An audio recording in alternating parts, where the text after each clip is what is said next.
How to reset or factory reset your Oculus Quest 2.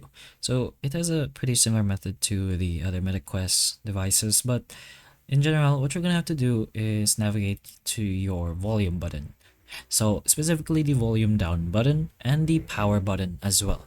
So at this point, what you're gonna do is to press and those buttons. So you're gonna press those two buttons at the same time. So the volume down button and then the power button at the same time. You're gonna have to hold that for around 15 or more seconds. But until something like this inside the Oculus Quest 2 pops out. So it's gonna be the USB update mode.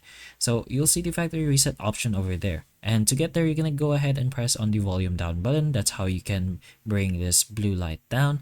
And once you have it to the factory reset button, what you're gonna do at that point is just go ahead and toggle, or just go ahead and choose this option. And to choose, you can go ahead and press on the power button. The power button acts like an OK button, but so again, just go ahead and choose the factory reset by pressing on the power button, and then it will ask for a confirmation. So it's gonna say, are you sure, since the factory reset erases all data and it can't be reversed?